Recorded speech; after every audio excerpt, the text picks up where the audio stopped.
So we're standing here in the SciArt Gallery, and I'm here with Mira Henry, who has a show, Rough Coat. And I'm looking around at a pretty casual assemblage of different materials. There's pipes, there's connections, there's quilting, there's crates, there's a lot of folding chairs. The gallery walls have been painted a very dark, what is that? Somewhere in between a very warm black and a very dark brown. Mm-hmm. And there's a monitor kind of casually propped up on the wall and another one mounted nearby that are showing, one is showing the way the installation came together, and the other is showing the outsides of domestic structures that look like they're all located in Los Angeles. Mira, what was the inspiration for this show? Why did you call it Rough Coat? The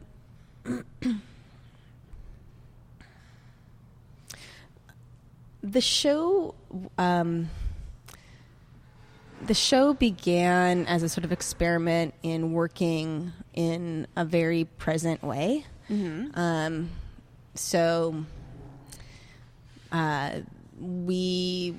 I had a group of students that I knew were going to help me work on the project, mm-hmm. and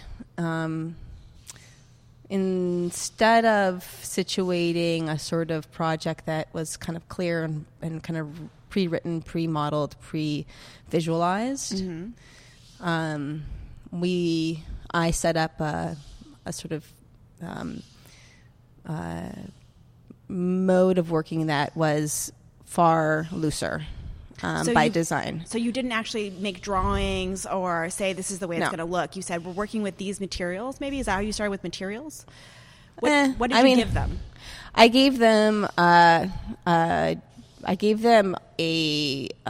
set of materials that mm-hmm. were saying we're going to try and work with this stuff, mm-hmm. and we're going to try and make a blanket that is the size of a building. Okay. And what is that stuff, if I can ask? Like, there are different textures, different colors. There's a kind of warm gray, there's a sort of beige, and there's a kind of chocolate, like a milk chocolate. And the warm gray has like... It's chocolate. Is it? It looks like chocolate when it gets sprayed on. It's stucco. It's an elastomeric stucco, so a stucco that is pre-mixed that can deal with bending. It's used for exterior application on houses that kind of so that it actually lasts longer for an exterior conditions where it won't crack. So it's a sort of building material that I've been really interested in. It's not like a traditional stucco is something that's fairly brittle, right? And it's kind of spackled on thickly to the outside of a wall that maybe is like a masonry wall. This, I'm assuming, is more of a thin sprayed-on material. Yeah. I mean, in vernacular, like stucco application, it depends on how. I mean, there's different ways of applying it. Mm-hmm. And you can ask a mason or stucco guy, but you often with stucco will use a gun, a hopper gun. That's what we did. We used a hopper gun for this. We started by spackling it like just with a trowel, mm-hmm. Or stuccoing it with a trowel. It was. And there was certain values of that. We decided to go this. But so the point is, the reason why the project was called Rough Coat was that it was a part of the sort of vocabulary of working that we had to kind of construct in order to communicate with one another. Like what got this, what got that, what was smooth, what was rough, what was mm-hmm. soft, what was... There was various sort of terms that became sort of enacted in the process of communicating, and so that was Rough Coat was just one of them. And as I said it was also like super referential in terms of how like thinking about for a long time been thinking about like the layers of render that goes on to a sort of building that or sort of finish that is sort of.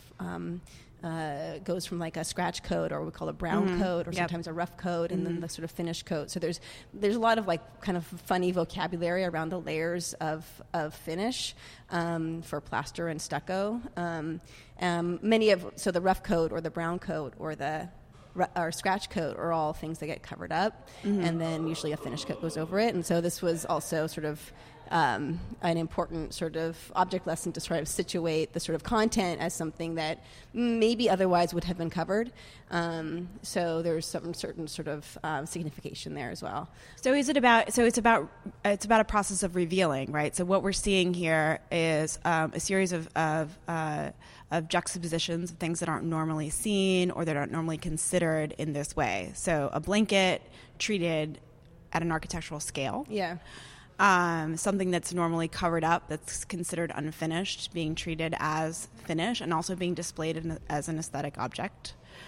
And then also there's a variety of finishes on the surfaces, on the blanket-like surfaces, on these quilted surfaces too, that's matched with different colors. Could you talk about the colors a little bit? I mean, yeah, the colors are really interesting. They became a really big part of the project, and part of what was like where you're standing. So I could say that any project that one works on often is in kind of reference to and in dialogue with other projects they've worked on. So I've done projects that all sort of try to problematize questions of color, the language of color. So I did a project called Not White Walls that was looking at sort of the kind of like saturation of walls that were not white for installation for a kind of gallery show. So these meant to correlate to skin tones? Because I'm just thinking back on it's kind of rough coat or brown coat you said, or scratch coat. Yeah. So is there kind of a... Yeah, like you match that color, right, depending on where you stand. Do I? Yeah. And then, like, depending on, like... So there was a sort of... we were looking at, like certain ways in which the colors could reference skin tones, but also be a little bit looser, also reference... other things as well, but like some of the things that came up when we were working, we were talking about like, well, what color emoticon do you use for emoji? Do you use what color thumbs up do you use? Yeah. Do I use the yellow one? Do I use the light brown one, dark brown one? Which ones do you use? And like, can you, if I'm pink, can I still use the black one? Which ones can I use? And so we were talking that kind of stuff came up, and that was sort of very important to sort of. So in a way, yeah, you could say like, black, brown, yellow, tan. Those are all maybe sort of referencing skin tone. They also reference like certain like tones of kind of banal vernacular that we see, like brown as in wood, beige as in stucco, like the LA beige. Like there's also other ways in which it sort of kind of migrates in terms of its, like, I think its significance, and that was important too.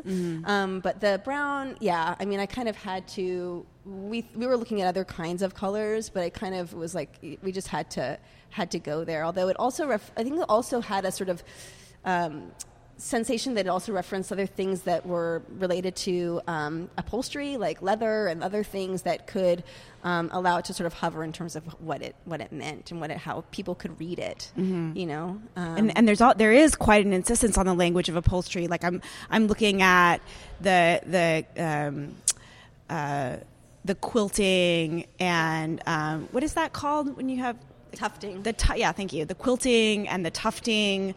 On those pieces that are, they look, it's weird because there's a dislocation that's happening between the texture that one's perceiving and the color that one's perceiving, and then the upholstery effect that's been applied to them. So I look at it, and to me it looks like asphalt tile. Like you would see on a kind of a less expensive roof. But then because it's been tufted and it's been quilted, and I can tell just from the way that it's draping over these rough wooden crates that it must be soft and it must be cushiony.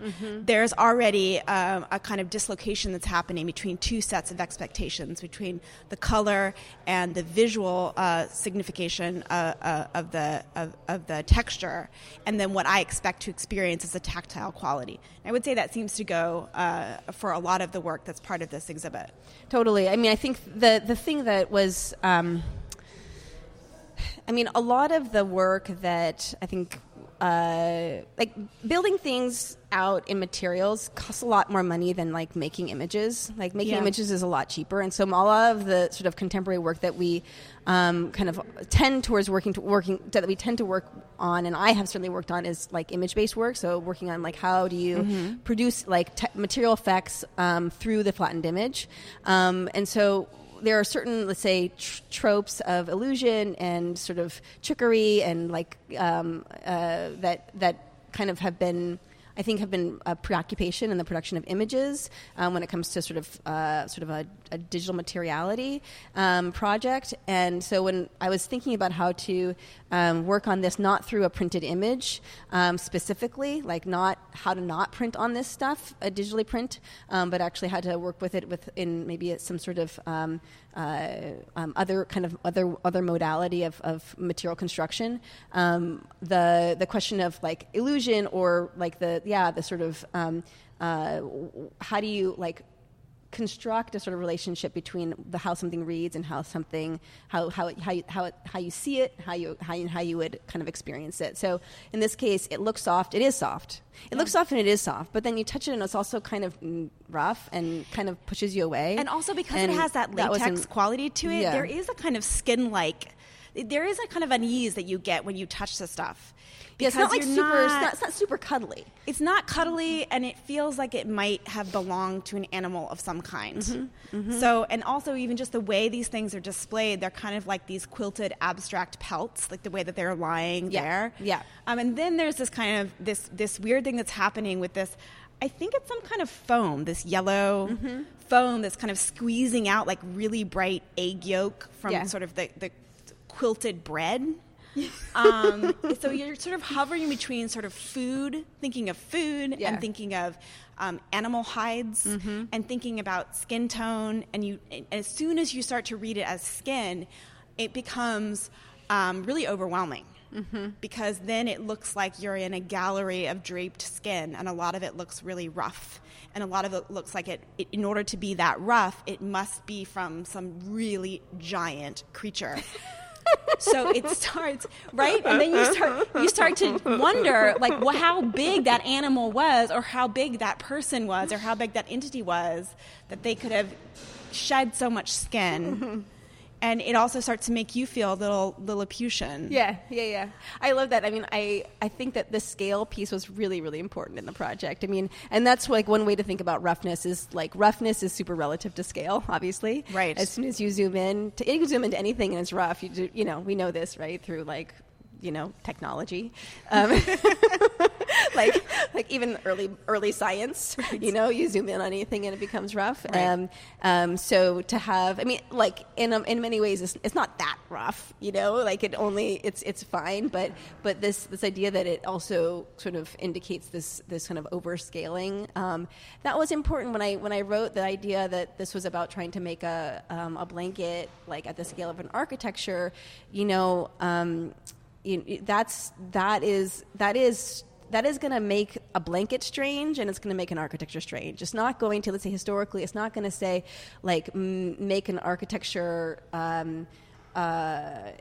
traditionally, like if we look at like the whatever year that was, the Skin and Bones show or something in LA, in all of those kind of surface projects, the architecture and the kind of the surface project in architecture was very. It remained really proper, and really kind of well tended to, and there was never any real break. There was no wrongness. And to me, like if you're going to actually put those two things together, like an idea about surface and an architecture together, you're going to get things that are probably a little bit wrong. And and for me, like the scale, like what happens when you make something that's supposed to be at the scale of the human or the scale of like the body, like in terms of a blanket, and the kind of comfort and that comes with that big, then it's not going to be comfy anymore. But yeah, it's also just really weird to think about a blanket that's made of skin that exists at the human scale, and then the kind of pureness of that is a very kind of pure sort of caution tape yellow. Yeah, it's my hard hat color. Yeah. And to me, it suggests a kind of language of emergency. I associate that pure yellow with a kind of caution tape, or with, a life vest even, or, something gone wrong. Yeah. And so there's also kind of the draping of the insistence on putting blanket and shelter together also references some kind of crisis to me, or some kind of emergency. I also want to point out that the smoothest texture at the scale of a human is the lightest color, so corresponding to more of a Caucasian skin tone, and the roughest texture is the darkest color. And I'm wondering if there's a commentary there about how people are perceived, how people perceive whether or not they belong in certain kinds of architecture, who might be more interested in correlating, or who might be more used to having to correlate crisis, structure, and blanket together, and who might be less comfortable with that, or less used to that perception. Yeah. Well, it's okay if you don't want to go there. There's certainly all of that, not necessarily in this piece, but there's certainly that in the landscape of our field. But I mean, you made that decision. You decided like this. You decided with your team, right? Smooth is going to be light. Yeah. Well, I mean, it has to do with what is. It came out of like what was default and what was standard, right? So like the stuff, it all came from like when you choose standard stuff is not usually like really, really dark. It's really kind of bland, you know? And so we started with the sort of felted material, which is in the very backside, is stuff that's actually, you can see it's a material that's underneath upholstery to give it rigidity. And that was the thing that was a sort of non-elastic fabric that we could sew and that would actually be strong enough to hold this whole thing up.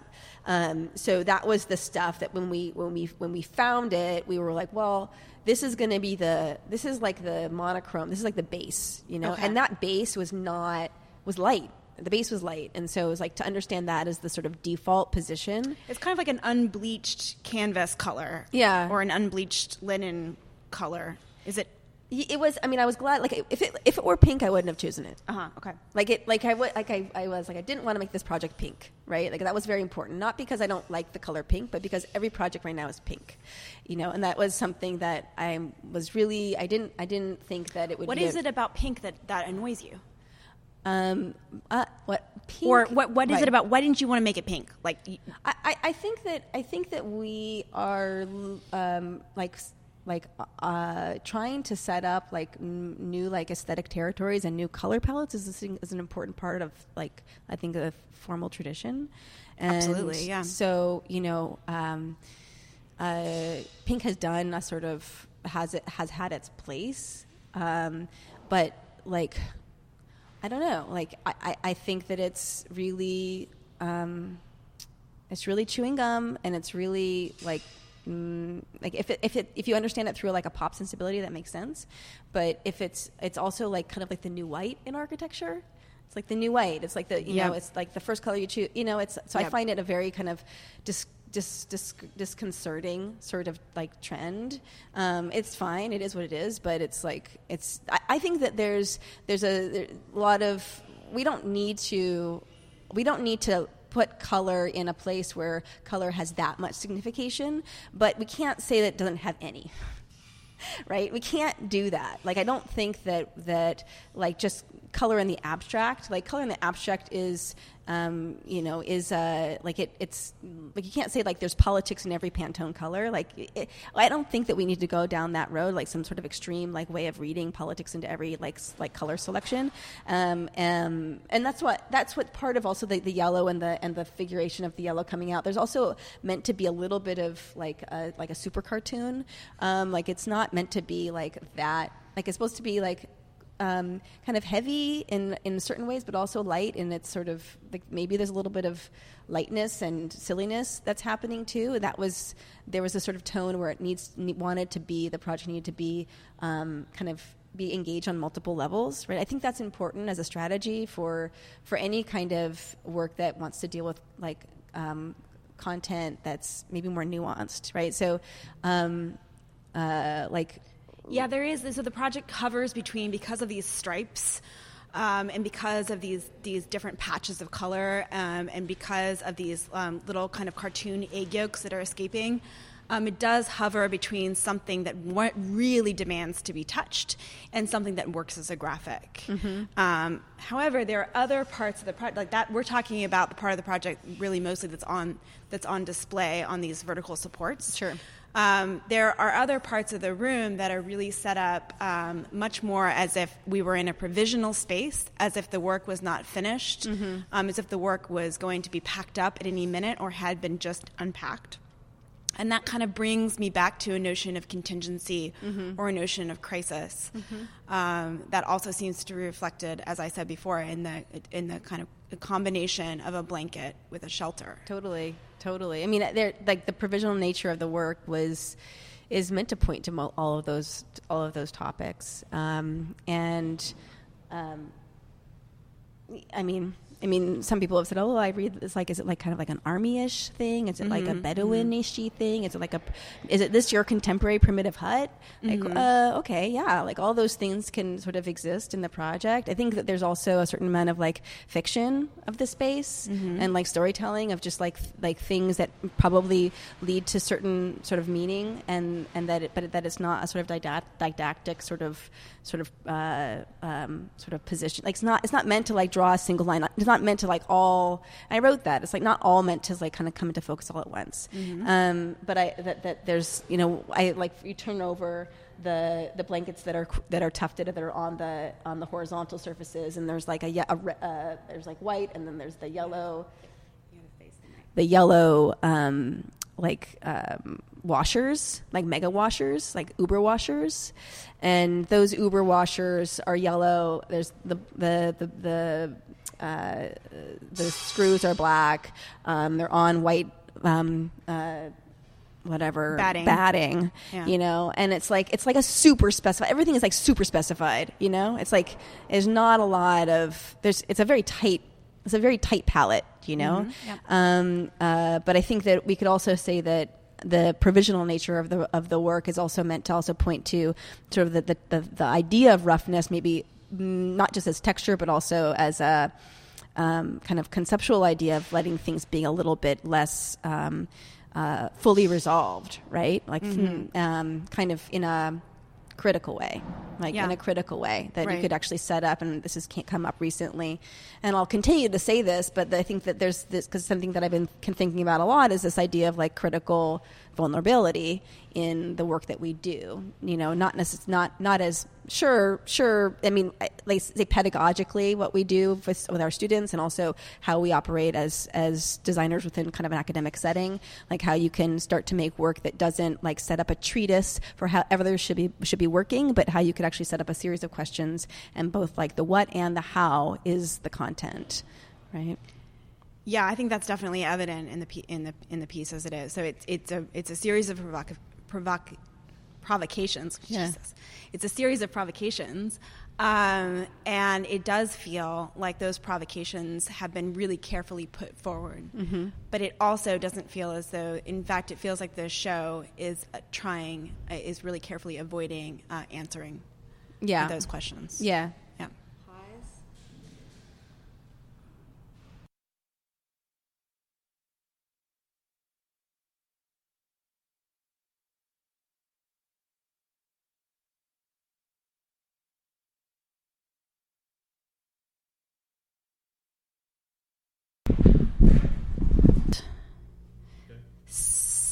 Hello.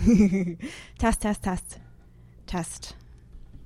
So I heard that people who record for radio actually speak in a really quiet voice. They don't project. They do the opposite of what you do in a classroom. Oh, that's going to be hard. Yeah. That's quiet. Yeah, because they're so like, how is this? I'm sure it's the quality of the sound. I know that we just recorded was so horrible. I know. It actually wasn't that bad. It sounded pretty good. Hello. Yeah. There was a couple of points. Yeah, there was a moment of hilarity in the hall, and I felt like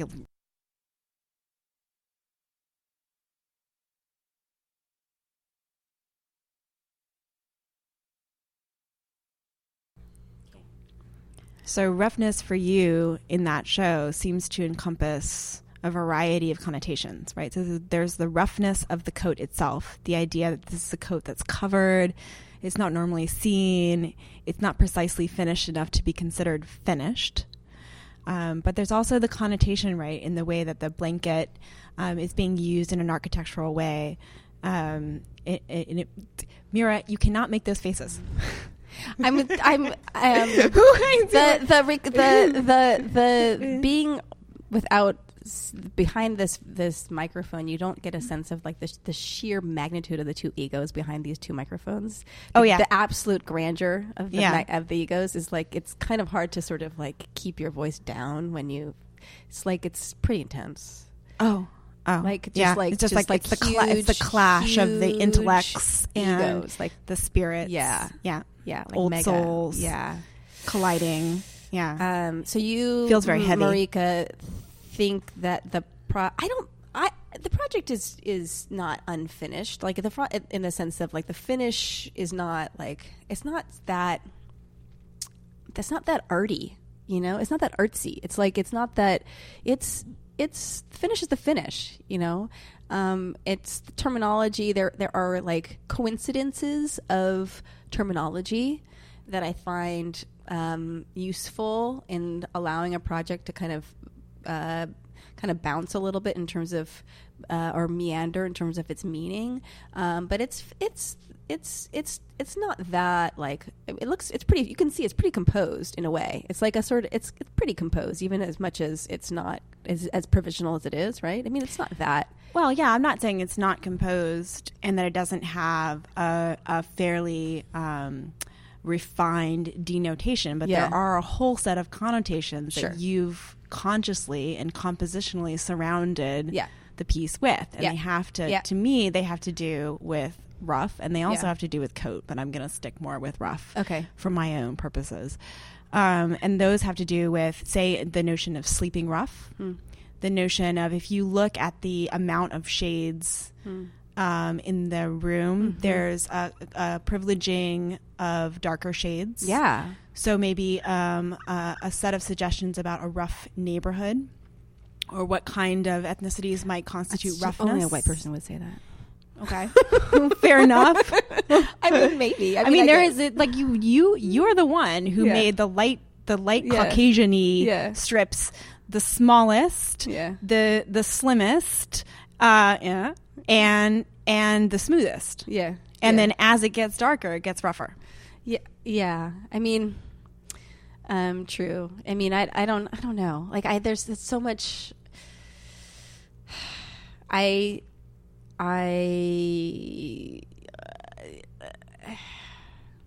wanted the project to work in dark tones,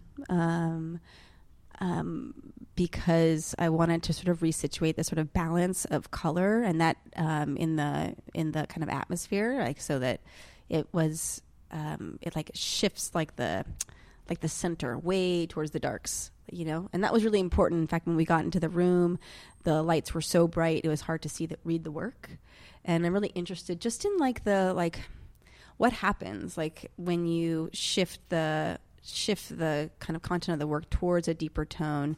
How do you have to what are the how do you react, like how do you have to deal with in this case lighting? In a rendering environment you do it differently too, but like there's plenty of people in the school who worked on like dark projects, like black, you know. Yeah. But it's always sort of this kind of super shiny and like hyper machined kind of quality, and this was definitely like I wanted to, you know, work on something that was brown. Like for me, like I'm brown. I wanted to have a brown piece in the gallery. Sayre should have a brown piece in the gallery. You know, like just almost as simple as that. Yeah. And then there's all these other things that happened. You know, there's other ways to see the work. It's not about a sort of autobiography or something, but like that we don't also have to. I don't know. Like I don't. Of course, like there are definitely sort of aspects of the project that are kind of warning-esque, like things kind of feel urgent and kind of like a bit of a warning. I mean, I was thinking a lot about as I was looking at the work, and after it was done, I was kind of thinking about like what happens to the blanket when it becomes this scale, when it turns this color, and in relationship to sort of buildings and houses. And these are all referencing houses in South LA, predominantly Black neighborhoods, and just the amount of sort of privacy and protection that houses start to sort of take on because of their sort of the temperature of the surroundings, like the climate, like literally like how hot it is. The houses have to cover themselves up, but also just like the political climate of this is the hotbed of the sort of the legacy of being where all the race riots were for the city. Like houses are really protected and are really private, and so I was looking at like how the blanket could be a sort of way of the blanket in this case, when it turns the scale of the architecture, it looked a lot more like a bulletproof vest than it does a sort of cuddly blanket. And so all of these things were things I began to read into what happens. It was a quite honest and like sincere question, like what happens when you throw these two things together, knowing in the back of my mind that certain things would start to play out, but what happens? And so I started to read this, and you start to read that maybe we can see the architecture as doing a lot more than just like housing, but also housing, like protecting, but also like really like the facade as the facade as a surface that does a lot of work to, well, I'm sorry, I just said it, but like literally protect the body, literally protect the sort of the interior. Like I was reading an essay by Mitch McEwen, wrote a piece on the African American Museum by Ajayi, and she was talking about the double skin of the building, and that the exterior skin is actually, with all of its ornament and all of its signification, it's also was required for bomb proofing for the building. And this idea that like all this stuff is already baked into our architecture. Like you can look at it. It's not that we don't have to speculate.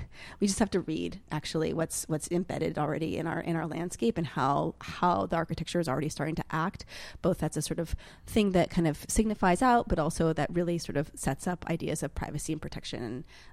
So that was something that I was like started to become aware of as I was making the work. Well, and maybe that's where then the second word in the title of the show, the coat part, comes to the fore, because coat implies a certain thickness, even though in when you're talking about a rough coat with this particular application of this kind of stucco, it's pretty thin. But what the show begins to suggest is some kind of cocooning or batting or a pillow like a padding, almost an insulation, but not an insulation in the way we normally think of it, but an insulation that can literally wrap and protect at the human scale. And even though we think a lot about insulating our buildings, we don't necessarily ask that our buildings have a kind of cuddling or protecting relationship to our bodies.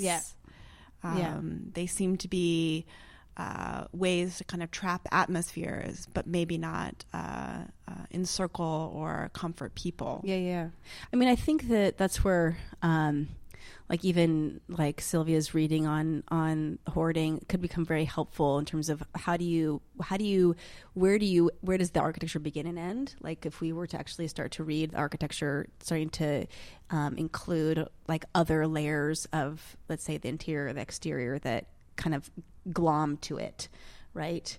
The like it's, in this case, like the furniture and all the stuff that we stuff our houses with, both on the interior and in this case the exterior as well. If we can allow a slightly expanded understanding of what our architecture, like through surely because we as architects want agency, like if we could actually see those all kind of all that material collection as sort of the domain of an architecture, and we can read it as an architecture, then maybe the answer would be slightly different. So we're not back down to that 1 square inch of thickness. Like we're no longer down to just that little bit of finish. No way. What was that? Was that OMA proposed that in the 2014 Biennale? Where it was just that one little surface. That's what architecture was down to. And this is sort of a way to kind of puff it back up. Puff it back up, yeah. And that also includes absolutely. Like, I love the idea of and I think about this project not even just as a sort of provocation that's like exists as an interior landscape for the gallery, but I love the idea that it also communicates to other people in this building that are interested in like building systems, tectonics, like in quote unquote building performance, and to me it's very much about that as well, which is, but maybe in a bit of a broader sense. Like I love the idea, like, well, is this meant to be something that you would be on the outside of a build? Is a new building system? I was going to ask you about that. Is this a new building system? So let me ask, if a client, a potential client, loved your work, came in, saw the gallery show, and said, I want you to build me the full scale version of this that had program inside of it in some way, how would you approach that? Yeah, that would be awesome. I hope so. Yeah, that would be wherever great. You are. Yes, come. Yes, let's do it. Like super into it. I mean, so the thing that's really funny is that if you start to spin that out, is that like, okay, well, if this was say on the outside or if it's on the inside, you can kind of play out like, well, if it were an exterior, for instance, and you imagine like, and it never calcifies. The project would never become calcified in the sense that it would never become something that's then a form finding project, which would then become rigid, right? That I don't think that would not be the way to like move the project forward. That would be easier, right? To like think so about then it you would as just a take surface, the look of a pillowed surface and then do it in calcified. fiberglass or something like that. Yeah. That's one thing, but I don't think that that's really what the full ambition of the project is. Although if you would like that, I could do that for you too. Would it be like a yurt? Would it be like a really sophisticated yurt? Well, like you would like want to like throw yourself against the building, maybe like what happens to the body, like people's like this idea that you would perform that maybe that we could also include as we gather other things besides that one 6 inches of architecture. We could also gather like how people behave against a piece of architecture could also be a part of the architecture, right? And so in that sense, like when we talk about how a material or a tectonic performs, like like how would it perform, but literally how would it produce other kinds of performances, like in terms of how people would respond, you know? I mean, that to me that's really interesting to me, that like you could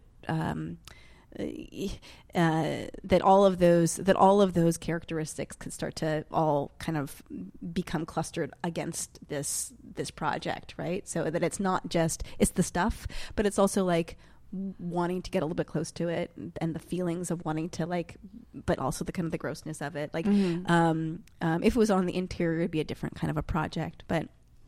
Well, it's easy to imagine it as some kind of padding, right? That the whole room or the whole house could be kitted out in this way.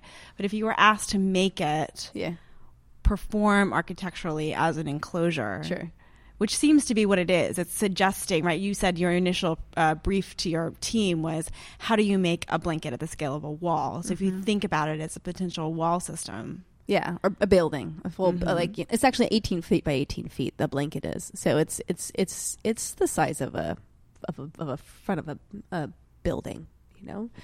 I don't know. I also don't think that it has to then be reduced to this idea that it has to then perform all jobs, right? Like, you know, probably that's why I like the sort of empathetic sort of relationship between the frame and the blanket, like that the frame also, and at least in a moment, starts to bend, or that there's a sort of relationship between multiple systems, right? So it's not that it has to do all the work by itself, you know. Like I don't think that like it has. Well, it has a certain resonance with the Gottfried Zemper project, right? Of the 4 elements of architecture with the base and the hearth. And the tectonic frame, and then the woven enclosure that forms the wall. So that, if you like, is one produced in a very imperialist and colonialist context of the Great Exhibition of 1851, the Crystal Palace.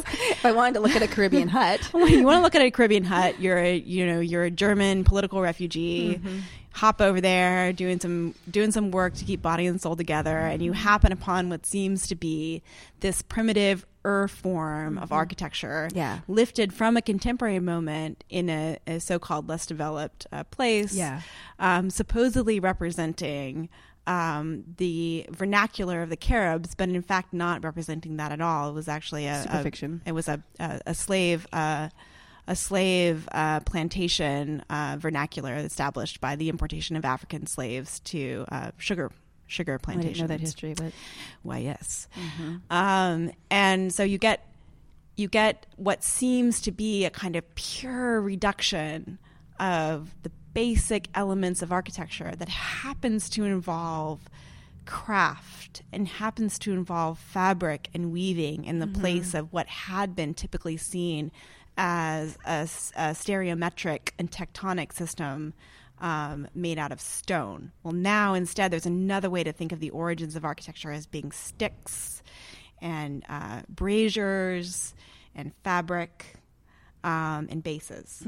And actually, except for the braziers, all of them, maybe we could think of the bright yellow as being that little bit of the kind of flickering warmth that brings people together. All of those elements are represented in your piece, but they're presented not as a complete architectural composition, not as a primitive hut, but as almost the kind of scattered necessities of something that's either falling apart or just coming together. I mean, I love that reading. I think that the of course, all of those, I mean, Semper used that reading of the textile and the mat for defense of ornament, right? And I don't know what there are a lot of reasons why that. I mean, Semper is somebody that's like a part of kind of a huge part of my kind of thinking in a way. At the same time, like very consciously sort of pushed out of the way in which I would desire to talk about the project, simply because it's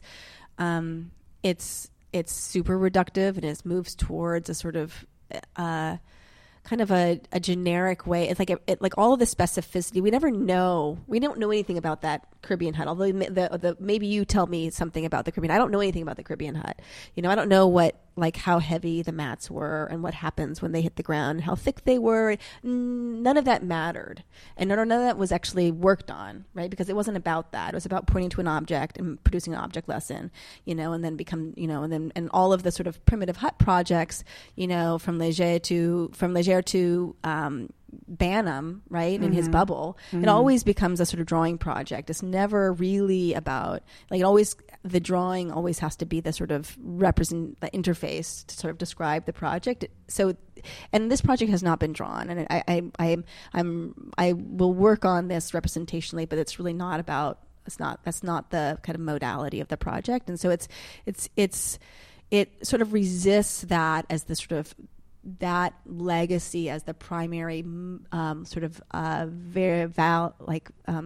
verification or making valid sort of the ideas, right? I think there'd be other times in which I've actually lectured, in fact, on my work in relationship to Semper's 4 points, and I'm really interested in shifting from that. Not to say that it's not present in the way that I think, but somehow that being the way in which you begin a conversation about your work in a contemporary context, it seems kind of ridiculous, Well, I don't know. I think one of the things that Semper was trying to do was, in a moment when the notion of biological evolution was confronting architects and architecture, and in a moment when anthropological relativism was challenging single form-based narratives, he was able to come up with a way of incorporating craft techniques anonymously built up in multiple civilizations over long periods of time by not single authors, but by many hands, into a narrative of architecture that still allowed what seemed to be on the table. In fact, it was there at the Crystal Palace already, kind of rows of glass sort of shimmering as if in a thin atmospheric fabric, and little sticks of iron beginning to work like little sticks of wood into something that could be architecturally meaningful. And I think that's still a challenge today. You want to do something new. you want to do something that matters. You want to do something that's urgent. You don't want to be tied to the past. But at the same time, you still have to have some kind of conversation with the discipline. Mm-hmm. And you have to figure out on what terms you want to have that conversation. I love reading Semper, actually. I love the way, because he's like radically thorough in the things that he is like curious about.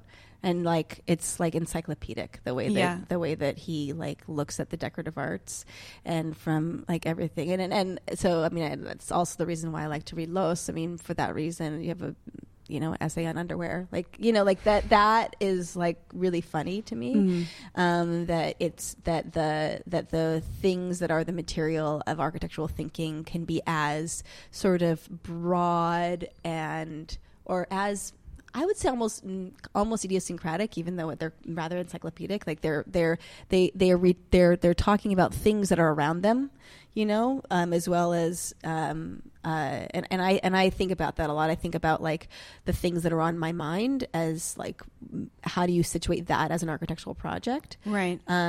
Is to me an interesting question, and so that's why. And I mean, and it's a different kind of a question than like, it's maybe not the best way for like a student to work, like it's when you kind of feel like, okay, I know how to think architecturally, and so how do I now kind of like, what I mean? It's a different kind of a project, you have to already have the kind of disciplinary training, I think, to be able to be playful with it. Yeah. To begin to think of architecture as including performance, not just in terms of the way the building typically seen is performing, but the way people might want to actually throw themselves against the cushiony roughness of your blanket wall. You need to already have kind of covered the traditional way of thinking about performance in architecture to be able to do that with any kind of expertise. Sure. Yeah, I mean, the other thing I told my students was that this is going to be a really traditional tectonic project. I told them it's going to be about how things come together, and how it supports itself, and just resolving all of that and resolving it in ways that we had to make decisions about in real time, because we weren't working with anything that we were used to working with, like there was a sort of like conscious radical, I don't know if I would say de-skilling, but something where we were saying, I'm not going to use the tools that we're usually used. And so we're going to have to then still think about all the things that are architectural. So to me, there was also something very important, about the space of pedagogy that happened when you and that's part of the topic also of the gallery at SciArc, right? Is to like use the gallery show to also incorporate a sort of workshop for students. Yes. And for me, like thinking about like it wasn't really a non-issue. Like it was important to me that it was like a meaningful experience for my students, that it was not like just do this work for me, just do this and mill the hell out of this until it's done. But like, okay, like how are we going to do this? How are we going to schedule it? How are we going to pace it? How are we going to ask the questions? How do we come up with an understanding of like metrics for reading this stuff when the tolerances are so weird? All of that to me has to do with like, if we're thinking about like what roughness means, like conceptually, like that you can have a place of like, I don't know, a kind of indeterminacy, like it's not, we don't already know, right? But we are going to consciously go into that, and we're going to think about it like right now, so like how do we deal with the detail? How do we deal with the edge? How are we going to deal with this edge, you guys? How are we going to deal with this, right? These were the things that came out of the show that are, sure, I mean, it is kind of resolved in a way in its own sense, but that was a part of that's part of, like, to me, part of that's part of the background as well. But to me, I would say too that the resolution that you're talking about is a decision. When you say I resolve that it is now resolved, it doesn't have a pre-established resolution that you're attempting to meet. No, and it doesn't have a moment when it's clearly has already resolved itself. You're taking that agency and saying, I resolve that now this is resolved. Yeah. Like that's yeah. Right. That's to me that's what it means. Part of what being architect is to me. Like that's the difference between, like that's when, when OMA did the non-detailed detail. I mean, that was right. that was the way that was a sort of they took a stand, and that, so I think that's absolutely right. So, and this is where maybe roughness gets close to toughness, right? So the roughness here is also being able to kind of be tough enough to say, this is rough and this is the way I like it. And this is resolved, and this is highly finished, and this is highly composed. Yeah. And it still tolerates like use. Right. That it can that being resolved also can tolerate use, and also can tolerate a sort of openness in terms of its like where it points to. So to me, it's not like it's this just setting up a whole bunch of questions and no answers, but it's like it's that to me it takes a position. It's definitely taken a beating. Yeah. There've been many little feet on that. Yeah. I love that exhibit. I love like there's also roughness in terms of like how how dirty it gets. I mean, if you think about like how much dirt is on all of the exteriors of our buildings, there's a lot of dirt, You think about, I'm going to put this like,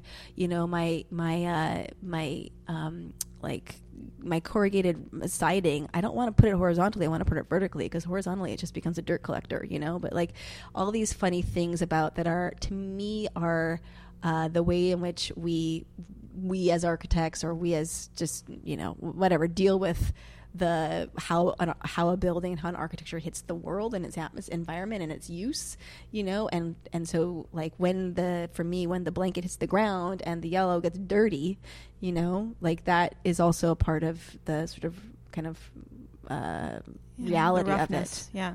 That's okay. Yeah. There's cracking, that's okay, but to me it's tough enough to be able to still hold a sort of confidence in itself. That to me is ideological also. I love that. Okay, one last thing, and then I think we both have to go home to our children. I said that on mic on purpose. Remember back in the day when we had to read tons and tons of Deleuze? Yeah. Remember? Yeah.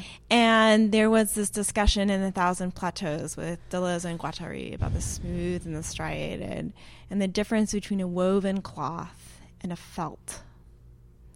Where a felt, do you remember this? Yeah, but I don't think I can, like, I didn't really read Deleuze. You didn't? I didn't really read Deleuze. Like, Wait, my teachers read how old Deleuze. Are you?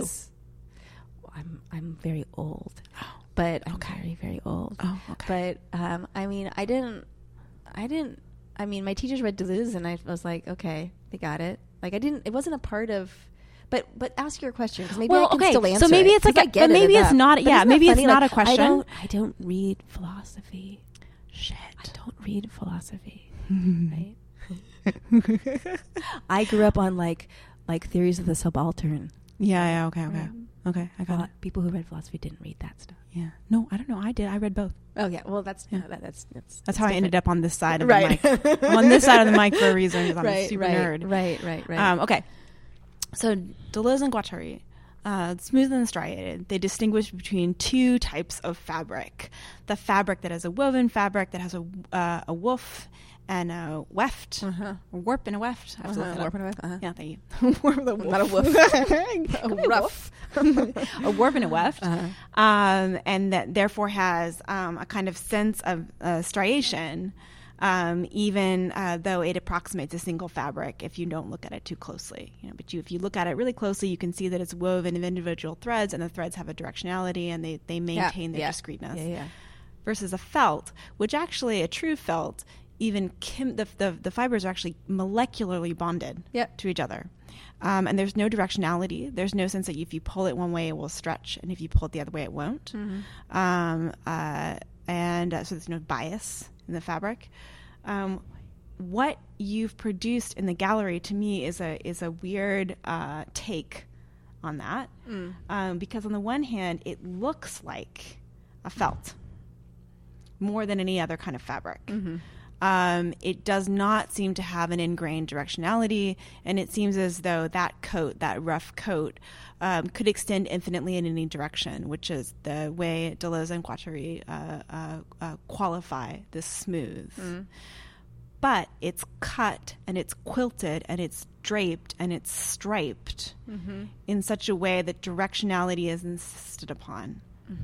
So it seems like there's a really provocative setup. Oh, here. yeah. Oh, can I tell you my answer? Yeah. Tell me your answer. Okay. I didn't want to have to go the whole way by Yeah. myself. No, I get it. I get what you're saying. Yeah. Okay, but I'm not going to respond in those terms because All right, that's I'm not going to do that. Yeah, but fine. so this is the project is based off of blinds, and blinds have a direction. I think directionality is really helpful. I think directionality is really helpful because that's where you can it sets up an idea about convention and how things are supposed to work. And then when you break it, then there's a sense of brokenness. And I think that's nice. Excellent. Let's leave it there. Okay. I love that.